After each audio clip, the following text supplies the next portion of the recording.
오늘 우리 주신 말씀 디모데후서 3장 16절, 17절 말씀을 통해서 우리 빈 크리스찬, 우리 성경 큰 제목을 가지고 우리 작은 제목 하나님께서 말씀하시기를 기대하는 사람이라는 제목으로 함께 은혜를 나누기를 원합니다. 오늘 함께 읽은 본문의 말씀은 우리가 너무나도 잘 알고 있는 말씀입니다. 성경은 단순히 사람의 말이 아니라 하나님의 감동으로 된 말씀임을 선포합니다. 하나님의 감동으로 되었다라는 말을 조금 한국말로는 어렵게 들릴 수가 있는데 God breathed라고 하는데 그게 하나님의 숨결이 있는, 하나님의 호흡이 있는 말씀이라고 선포하고 있습니다. 성경은 우리가 단지 정보나 지식을 전달하는 것이 아니라 삶을 바꾸고 영혼을 훈련시키는데 유익하다 말씀합니다. 그래서 한글보다는 이 말씀은 좀 영어로 우리가 좀 봤으면 좋을 것 같아요. 영어로 보는 게 조금 더 제가 말씀을 전하기가 좀 유익하지 않을까 싶은데요. 첫 번째로 뭐라고 되어 있죠? 하나님의 숨결로, 모든 성경은 하나님의 숨결로 된 것인데 useful, 유익하다라고 했잖아요. 그러니까 for teaching, 그리고 rebuking, correcting, and training이라고 되어 있습니다. 한글에는요, in righteousness가 의로 교육하기라고 교육의 수식어를 두고 있어요. 근데 저는 이 의라는 것이 하나의 기준이 되어서 티칭과 리뷰킹과 그리고 크랙팅과 트레이닝이 함께 수식되어지는 걸로 보는 게 더 정확하고 더 좋지 않을까 생각을 합니다. 왜냐하면 가르치고 책망하고 바르게 하고 훈련시키는 것에 대한 기준이 필요하지 않습니까? 그죠? 그 기준이 무엇입니까? In righteousness. 바로 의라는 것입니다. 그러니까 교훈을 위하여, 그러니까 가르치는 것을 교육을 위하여, 헬라어로 보면은 프로스 디다스칼리안이라고 되어 있는데요. 이제 의를 우리가 하나의 기준을 둔다면 무엇이 의인지 가르쳐 주는 거죠. 하나님의 뜻과 기준을 가르쳐 주는 것입니다. 그럼 하나님은 누구신지, 그리고 인간은 무엇인지, 그리고 우리가 이 땅에서 어떻게 살아야 되는지를 의를 기준으로 해서 티칭을 하는 것입니다. 두 번째로 책망을 위하여 프로스 엘레그몬이라고 하는데요. 우리가 그 의의 기준에서 얼마나 벗어났는지를 알려주는 거죠. 그러니까 얼마나 벗어났는지를 드러내고 죄를 지적하는 것이 리뷰킹입니다. 그리고 바르게 함을 위하여 프로스 에파노르토신이라고 하는데요.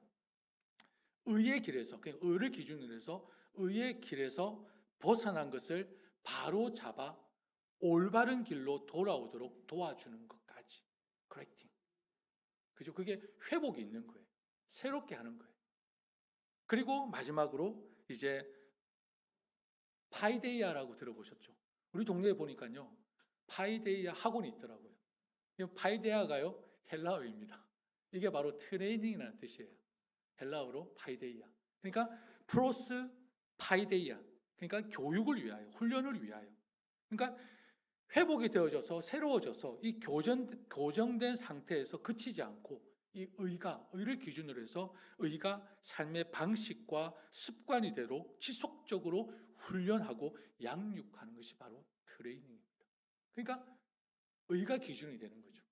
티칭하고 리뷰킹하고 크랙팅하고 트레이닝을 의로 기준으로 해서 이렇게 이루어지는 것입니다. 그러니까 이 의가 무엇입니까? 그럼 in righteousness, 의가 뭐죠? 바로 하나님과 관계입니다. 하나님과의 관계 안에서 티칭을 하고 책망을 하고 바르게 하고 훈련하고 바로 교육한다라는 것입니다. 그러면 이 말씀을 뒤에 보면은 17절 말씀에 하나님과의 관계 안에서 이루어지는 이 모든 과정은 어디를 향하고 있습니까? 그 목적이 무엇입니까? 하나님의 사람으로 온전하게 하며 선한 일을 행할 능력을 갖추게 하려 함이라라는 목적을 향하고 있습니다. 이 모든 과정이 하나님의 관계 안에서 이루어지는 이 가르침과 책망하고 바르게 하고 훈련하는 이 모든 과정들이 어디를 향하고 있나? 하나님의 사람으로 온전하게 하며 선한 일을 행할 능력을 갖추게 하려 함이라는 것입니다.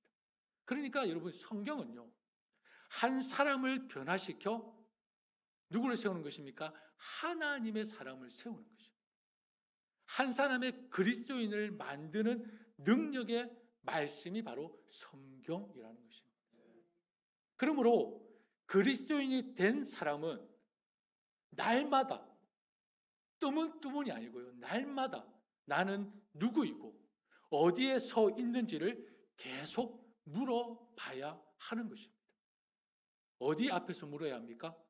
우리의 삶을 비추는 거울과도 같은 살아있는 하나님의 말씀 앞에 우리는 날마다 자신을 세워야 한다라는 것입니다. 지난 몇 주간에 걸쳐서 그리스도인이 되는 것이라는 큰 제목으로 침례에 대해서 우리가 몇 주간 살펴보았습니다. 침례가 무엇입니까?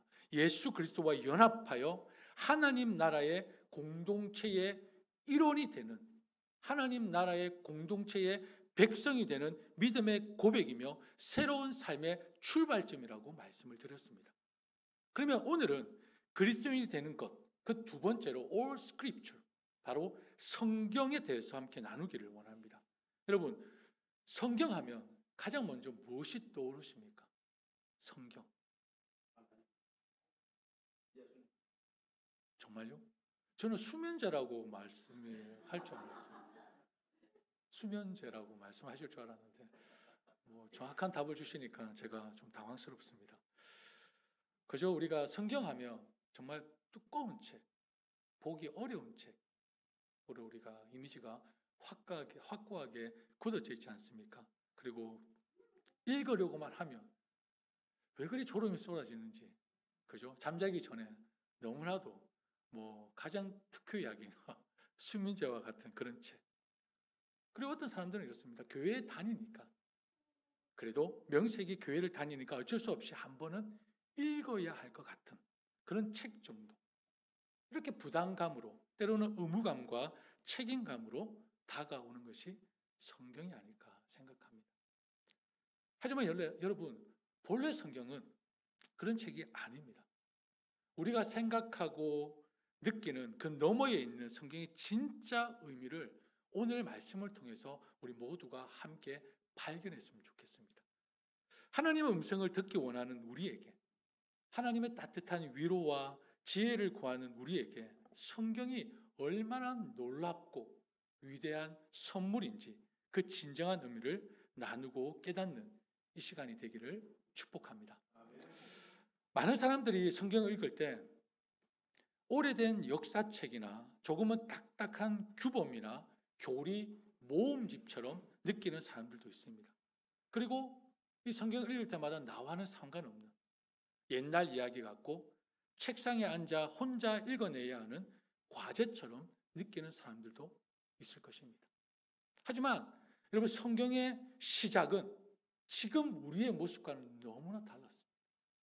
이 성경의 시작은, 본래 성경은요, 혼자 읽는 책이 아닙니다. 본래 성경은 혼자 읽는 책이 아니라 함께 듣는 말씀이었습니다. 이스라엘 백성들이 함께 모여 누군가 낭독하는 말씀에 귀를 기울이던 모습을 한번 상상해 보시고 그려 보십시오. 그러면 예배가 뭔지 아시겠죠? 원래 예배는 그렇게 하나님의 음성을 듣기 위해 모인 자리가 예배였습니다. 그 중심에는 뭐가 있을까요? 언제나 살아있는 하나님의 말씀, 성경이 있었습니다. 그러니 여러분, 예배가 얼마나 귀하고 중요한 것인지 아시겠습니까? 성경은 단순히 우리가 보기에는 한 권의 책이지만 그 안에는 무엇이 있습니까? 율법서도 있고요, 시가서도 있고요, 또 편지들도 있고요, 그리고 잠언과 같은 교훈의 말씀도 있고, 그리고 시편 같은 시적인 말씀들도 있습니다. 그리고 예수님은 항상 우리에게 비유로 말씀하셨죠. 비유의 말씀도 있습니다. 이렇게 다양한 장르의 이야기들이 성경 한 권에 담겨 있습니다. 그런데 여러 장르로 구성된 이 성경은 여러분 한 방향을 향해서 흐르고 있습니다. 마치 여러 물줄기가 모여서 어디로 향합니까? 바다로 향하듯. 여러 물줄기가 모여서 바다로 향하듯 모든 이야기는 단 하나의 방향을 가리키고 있습니다. 그것이 무엇일까요? 하나님께서 우리에게 말씀하신다 라는 것입니다. 하나님께서 우리에게 말씀하신다라는 것입니다. 그럼 의문이 생기지 않습니까? 하나님은 왜 한 가지 방법이 아니라 이렇게 다양한 방식과 장르로 우리에게 말씀하시는 걸까요? 때로는 율법으로, 때로는 역사로, 때로는 시나 교훈으로, 때로는 편지로, 때로는 비유나 환상으로. 왜 이렇게 다양한 방식과 장르로 우리에게 말씀하실까? 그 대답은 단순합니다. 하나님께서는 우리의 삶 전체에서, 전 영역에서 인격적으로 만나고 싶어 하신다는 거죠. 하나님은 우리의 삶 전체를 통해서 우리와 만나고 싶어 하십니다. 여러분 생각해 보십시오. 우리에게 삶의 기준과 지혜가 필요할 때는 여러분 말씀을 찾으십니까? 하나님 우리에게 말씀을 주셨습니다. 우리에게 삶의 기준과 지혜가 필요할 때는 율법과 지혜의 말씀으로 우리에게 계속해서 말을 걸어오십니다. 우리가 듣지 못하고 있는 거예요. 과거의 실수를 통해 배우고 용기를 얻어야 할 때에도 하나님은 믿음의 선조들이 등장하는 그 생생한 역사를 통해서 우리에게 계속 보여주고 계십니다. 우리에게 말을 걸고 싶어 하신다는 것입니다. 그리고 마음이 무너져 기쁨과 슬픔을 표현할 단어조차 없을 때에는 우리의 마음을 그대로 담아낸 뭐요? 시편을 통해서 우리에게 노래하고 우리의 아픔을 위로해 주시기를 원하십니다. 미래가 보이지 않아 막막할 때는 꿈과 희망을 선포하는 예언의 말씀으로 우리를 다시 회복시키고 일으켜 주십니다. 그리고 이 모든 사랑을 가장 분명하게 보여주시기 위해서 독생자 예수님의 이야기를 우리에게 들려주고 있으십니다. 이처럼 하나님은 우리의 감정, 이성, 의지, 전 인격적으로 삶의 전 영역에서 우리에게 말씀하시기를 원하시는 분이시라는 사실입니다. 성경의 이와 같은 다양성은 바로 우리를 향한 하나님의 섬세하고 깊은 사랑의 표현이며 증거인 것입니다. 그렇다면 그리스도인이 된 사람은 어떤 마음과 자세로 성경을 대해야 할까요? 여러분 그리스도인과 성경은 어떤 관계라고 생각하십니까? 자, 일어나십시오. 자, 깨시기를 바랍니다. 여러분 그리스도인과 성경은 어떤 관계입니까? 말씀을 못 하시는 거 보니까 상당히 많이 찔리시는가 봅니다. 그죠? 예수님의 모습을 한번 떠올려 보시기를 바랍니다. 예수님은 사람들에게 어려운 율법 조항을 하나하나 설명하기보다는 생각하고 마음을 움직이는 이야기를 들려주셨습니다. 질문을 던지고 비유를 통해 우리 스스로 생각하게 만드셨던 것입니다. 왜 그렇게 하셨을까요? 우리 각자가 그 이야기에 뭐가 되어야 됩니까? 주인공이 되어서 그 안에서 자신을 발견하고 돌아보기를 바라셨기 때문입니다. 자, 예를 들어서 우리가 잘 알고 있는 말씀 누가복음 15장에 어떤 이야기가 등장합니까? 제가 여러 번 말씀을 드렸죠. 돌아온 아들, 돌아온 탕자의 비유가 누가복음 15장에 등장합니다. 이야기가 끝났을 때에 예수님은 우리에게 정답을 알려주시는 것이 아니라 조용히 마음속에 질문을 던지고 계십니다. 그 끝에 하나님께서 뭔가 정답을 주셨습니까? 정답을 주시지 않으셨습니다. 마치 우리에게 질문을 던지시는 것 같습니다. 이 이야기 속에서 너는 어디에 속하느냐? 이 이야기 속에서 너는 지금 어디에 서 있느냐? 조용히 하나님 우리에게 묻고 계십니다. 여러분은 지금 어디에 서 계십니까? 하나님을 멀리 떠나 세상에서 헤매고 모든 것을 잃고 나서야 하나님의 집을 그리워하는 둘째 아들에게서 내 모습이 겹쳐 보이십니까? 아니면 아버지 곁에서 뭔가 열심히 일하고 섬겼던 것 같은데 인정받지 못한 서운함에 마음은 차갑게 식어 사랑을 오해하고 불평만 가득했던 첫째 아들에게서 나를 발견하십니까?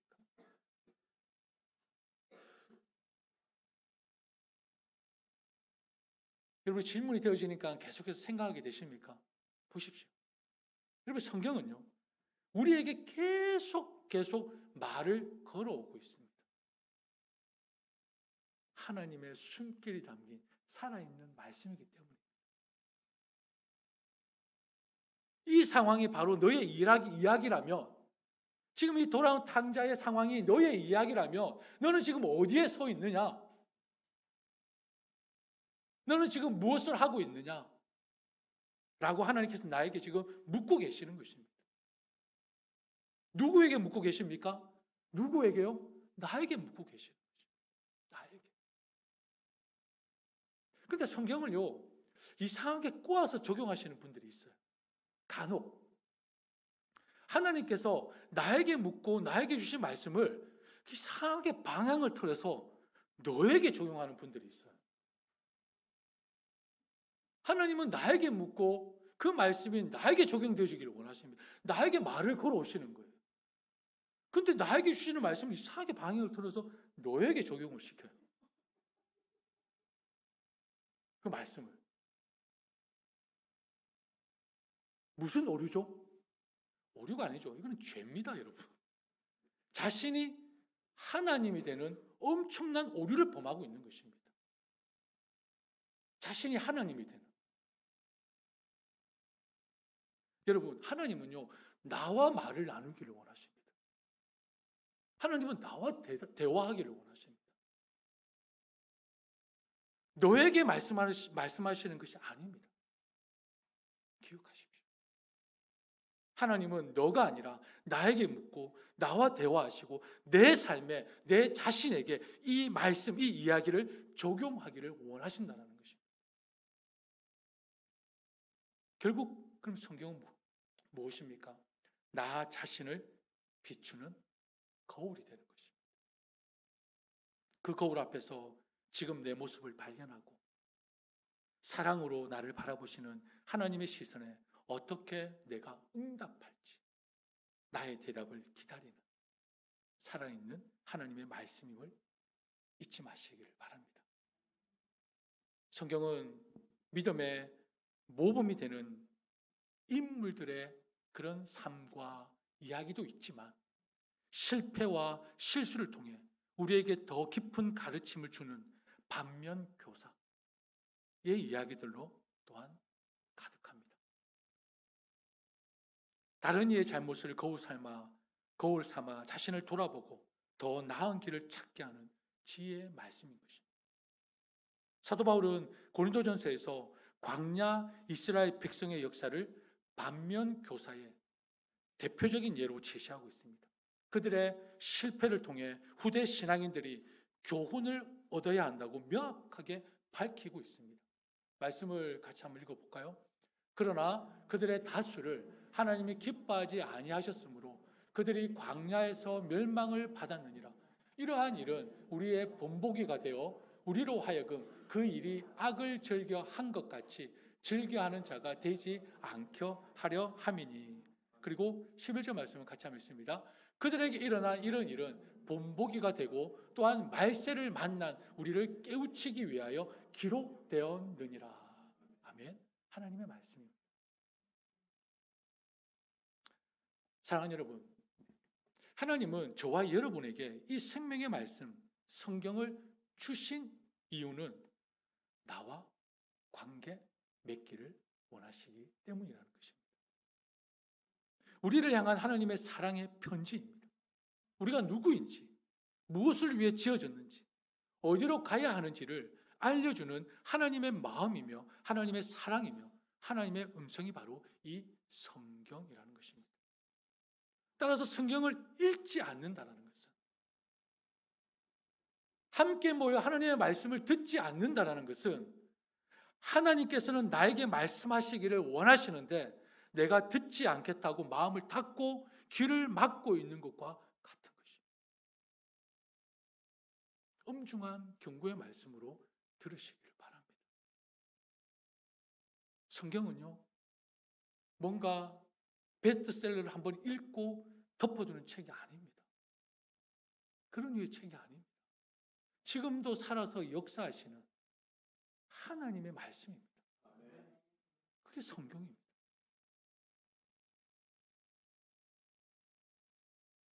어떤 분들은 이렇게 질문할 수 있습니다. 정말 이 책이 하나님의 말씀입니까?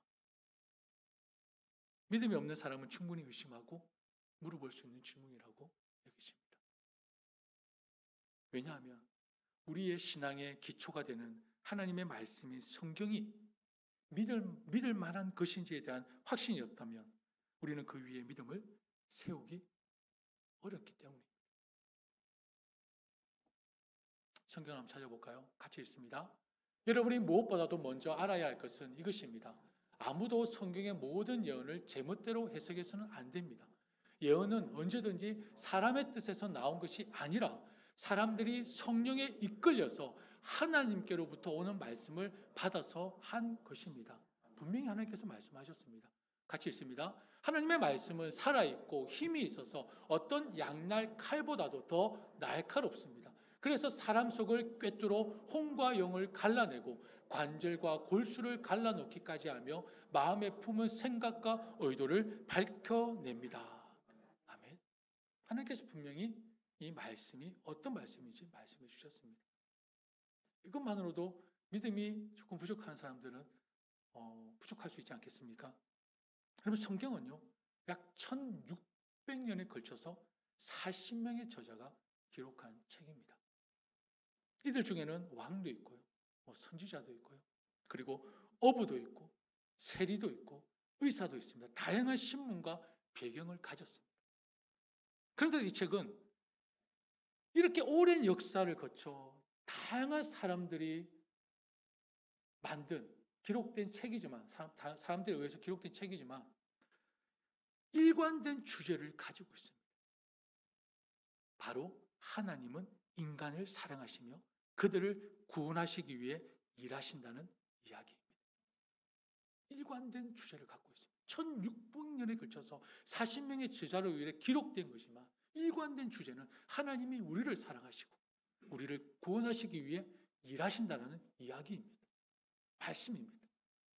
그렇게 오랜 시간 동안 그렇게 다양한 사람이 썼는데도 내용이 충돌하지 않고 하나의 이야기로 하는 것은 여러분 너무나 놀랍고 특별하지 않습니까? 그게 성경입니다.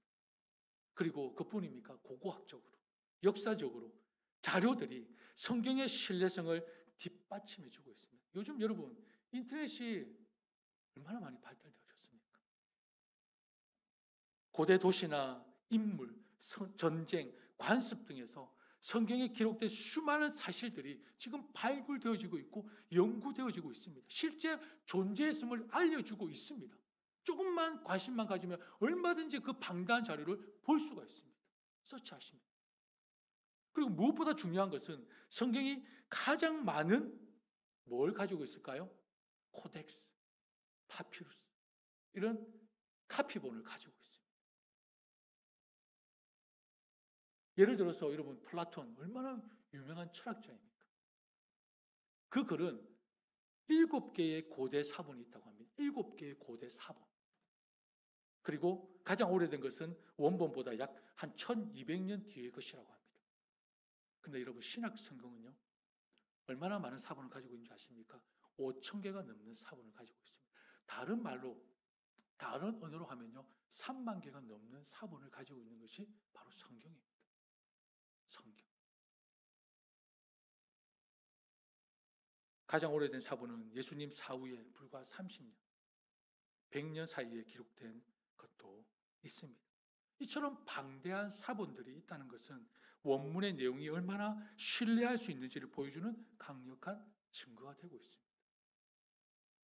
또한 초대교회 성도들은 성경을 암송하고 직접 베끼며 서로 나누면서 이 말씀을 삶의 기준으로 삼았다는 것은 이 성경은 단순한 문서가 아니라 실제 삶을 바꾸는 힘이 있었다라는 것을 증명하고 있습니다. 그래서 수많은 학자들이 수백 년 동안 성경을 연구했지만 여전히 그 성경의 깊이를 다 파헤치지 못하고 있으며 지금도 전 세계에서 가장 많이 읽히고 번역되고 연구되는 책이 바로 이 성경, 하나님의 말씀입니다. 누가 부인할 수 있겠습니까? 말씀을 드디어 맺겠습니다. 성경은 하나님이 우리에게 말씀하신다는 것이 핵심입니다. 하나님이 우리에게 말씀하신다. 그렇기 때문에 성경을 읽고 듣고 응답하는 사람, 그 사람이 바로 하나님이 말씀하시기를 기대하는 그리스도인인 것입니다. 아닙니까? 하나님이 우리에게 말씀하신다는 것이 핵심이기 때문에 성경을 읽고 듣고 응답하는 사람, 그 사람이 바로 하나님이 말씀하시기를 기대하는 그리스도인인 것입니다. 지금 이 자리에 여러분은 어디에 서 계십니까? 이 공간에 나와 예배를 드리고 있지만 하나님 말씀 앞에 서 계십니까? 저와 여러분은 그 말씀 속에 서 있어야 하는 그리스도인임을 잊지 마십시오. 그리스도인이 된다는 것은 그것은 하나님께서 말씀하실 때 듣기 위해 귀를 기울이고 말씀 앞에서 내가 누구인지 어디에 있는지를 돌아보는 사람이 바로 진정한 그리스도인입니다. 내가 듣고 싶은 말씀, 내가 듣고 싶은 이야기를 듣는 것이 아니라 여러분 이 자리가 어떤 자리가 되어야 합니까? 그냥 하나님 말씀하여 주시옵소서 내가 듣겠습니다. 순종하겠습니다. 바로 이 자리가 그 자리가 되어야 된다는 것입니다. 오늘 얼마나 많은 수많은 예배들이 있습니까? 얼마나 많은 설교들이 있습니까? 얼마나 좋은 말들이 넘쳐나고 있습니까? 근데 가려서 들으려고 해요. 말씀을 들으면 나와 맞지 않은 것 같아서 여러분 그게 말씀을 듣는 자세일까요? 아닙니다. 하나님은 어떤 곳에든 어떤 상황이든 말씀하시는 분이십니다. 그렇기 때문에 이 자리를 줬다는 것은 내가 좋은 말을 할 테니까 좋은 말을 들으라가 아니고 내가 말하니까 너희들이 들으라는 것입니다. 쉐마, 들으라는 것입니다. 여러분 예배 때 마음이 닫혀 있는 것은요. 물론 저의 부족함도 있겠죠. 인정합니다. 그러나 근본적인 원인은 설교자의 문제가 아닙니다. 듣는 우리의 마음이 문제인 것입니다. 이 자리가 어떤 자리입니까? 함께 모여 하나님의 말씀을 듣는 자리입니다. 내가 듣고 싶은 말씀을 듣는 자리가 아니고요. 함께 모여 하나님 앞에 하나님의 음성을 듣는 자리가 바로 이 자리라는 것입니다. 내가 듣고 싶은 말씀을 들으려고 한다면 인터넷에 엄청나게 많습니다. 목사님이 들려주시는 말씀을 따지기 시작한다면 한도 끝도 없습니다. 저라고 완벽한 설교를 할 수 있을까요? 아니요. 실수투성이입니다. 돌아보면 또 실수하고 돌아보면 또 후회하고 조금만 더 한 시간만 덜 잘걸.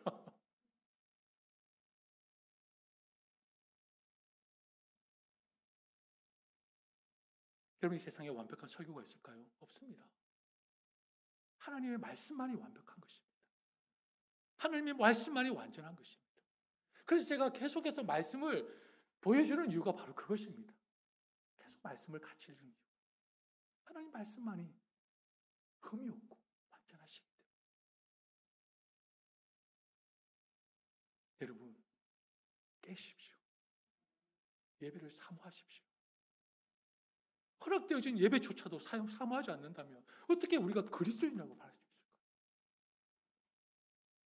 허락되어진 예배조차도, 허락되어진 공동체의 예배조차도 우리가 하나님 앞에 사모하지 않는다면 어떻게 우리가 그리스도인이라고 말할 수 있겠습니까? 어떻게?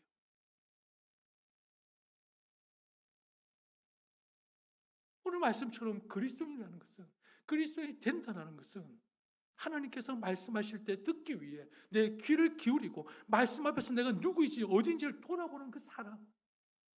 하나님 말씀하여 주시옵소서. 내가 듣겠습니다. 여러분, 그거면 충분합니다.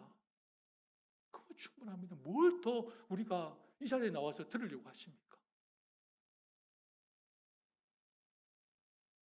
여러분, 하나님의 말씀을 일주일 동안에 사모하며 한번 펴보십시오. 성경을 다시 한번 더 먼지를 툭 털어내고 한번 말씀을 다시 한번 펴보십시오. 그러면 여러분, 이 자리가 여러분에게 다르게 다가올 것입니다. 이 순간이 여러분에게 새로워질 것입니다. 그 말씀 속에서 여러분을 부르시는 하나님의 음성을 들으십시오. 그리고 하나님께 전 인격으로 삶의 모든 영역에서 응답하십시오. 이것이 being Christian, 바로 그리스도인이 되는 길입니다. 침례를 시작해서 이제 성경, 앞으로 또 뭐가 나올지 모르겠죠. 함께 드리는 이 예배, 여러분, 원래 예배는요, 그냥 혼자 성경을 읽고 예배하는 그 예배가 아니었어요. 이스라엘 백성들이 다 같이 모여서 누군가가 말씀을 낭독하면 하나님의 음성을 듣는 그 시간이 예배였어요. 예배. 그 중심에 뭐가 있다고요? 바로 하나님의 말씀이 있었던 것입니다. 매일 주님의 말씀을 기대하며 사는 진실한 그리스도인의 삶이 되시기를 축복합니다. 우리 함께 찬양하겠습니다.